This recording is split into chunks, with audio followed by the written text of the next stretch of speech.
Magandang araw Pilipinas, narito ang weather update sa mga oras na ito.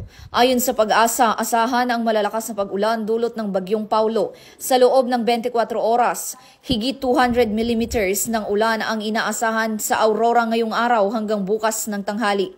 Habang 100 hanggang 200 millimeters naman sa Cagayan, Isabela, Quirino, Nueva Vizcaya at Nueva Ecija. Katamtamang ulan na 50 hanggang 100 millimeters ang mararanasan sa ilang bahagi ng Cordillera, Central Luzon, Quezon at Bicol Region.